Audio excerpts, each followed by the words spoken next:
Welcome back to What Arty Noobs for General Disturbance. This is the Crocodile, the Churchill Crocodile. It's a Tier 6 British premium tank.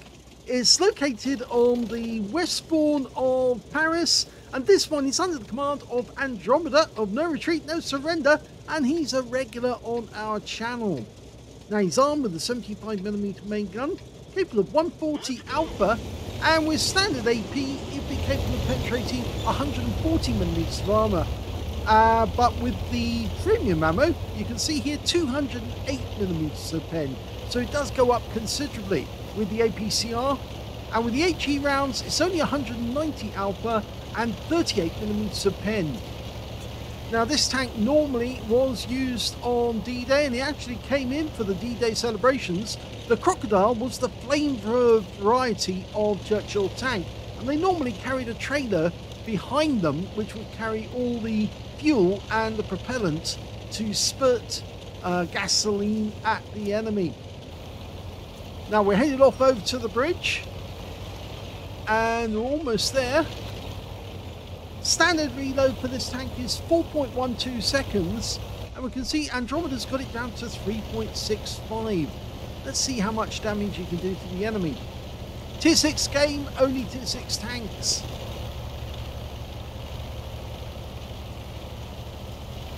Okay, nobody in sight yet, but that will change very shortly. Well, they're allowing him to get a long way forward.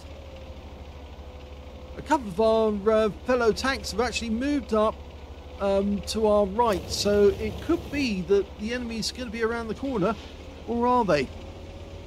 No, they're not. They're not around the corner. Indeed, the only one that can be spotted is over there. It's the T-52, and we fire one round and bounce it off the turret. Well, this is very unusual. Looks like most of the enemies are on the north side of the map in the corner, but there is a budgie to our left, so we'll probably have to deal with him first before we deal with that T-52. Budgie's just around the corner. Hello, Mr. Budgie. Locked on. He's pumping rounds in. Oh, he set right to the guy. And there's the kill shot. Nicely done. Okay, the T-52's over in that corner, but I think the enemy is starting to come out of their hiding holes now, and the T-52 fired his 57mm round at us and managed to get a pen on us. Oh, there's a Hellcat. There was a Hellcat. And just round that corner is a Britann Panther, the Baguette. He's still firing rounds in. He's auto-aimed on. And he's got the kill. So that's now 2 kills. He's turning to face the T-52, who's about to be engaged by that M4A376 Wet, another of the D-Day celebration tanks. And he's low on hit points now, so he needs to pull back. Meanwhile, we're going in at an angle to try and stop us from getting hit. Just look at the number of enemy tanks. Well, we're low on hit points now as well, so we probably need to pull back. Well, he got that one in. Go for the kill shot. Yes, he gets it. Now we've got an SU-100 over there. He's a little further off in the distance. Now we just bounced a 122mm round from the SU-100. But he won't give us another chance to do that.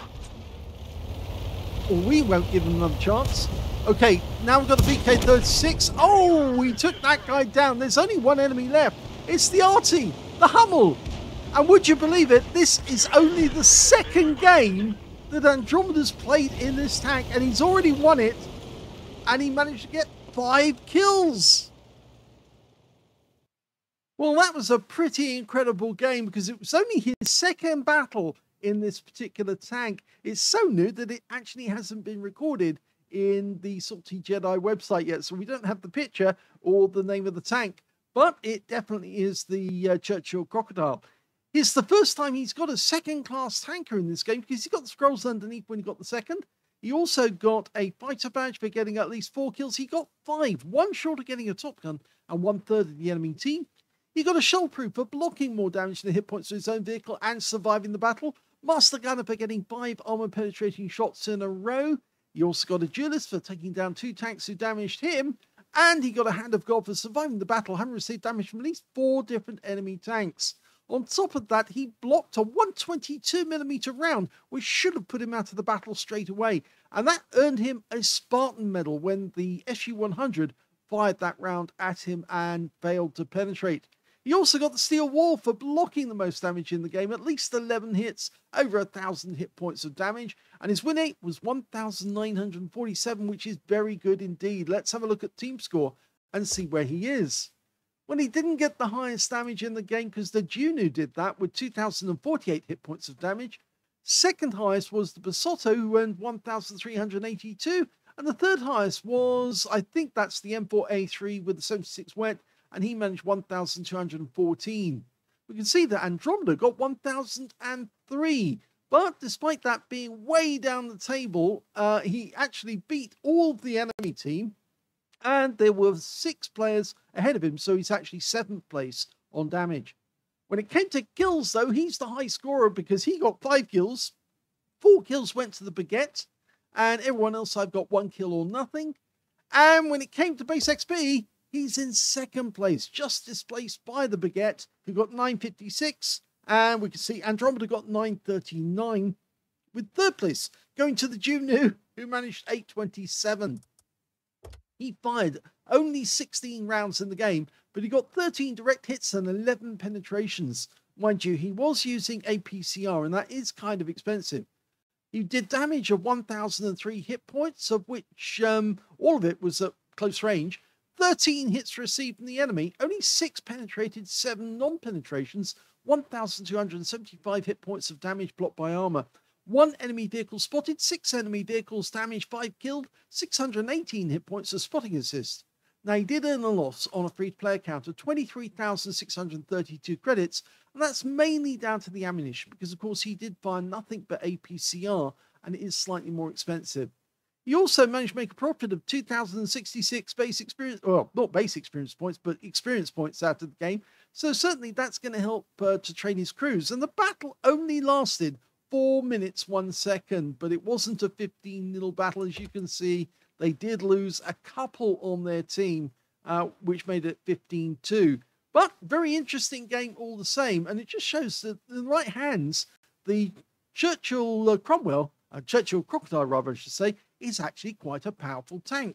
If only they could actually give it the trailer and the flamethrower as well, because it'd be nice to have a 2nd button or a 3rd button where you could actually press it and then spurt a flame at the enemy and set them alight that way. That would be fun.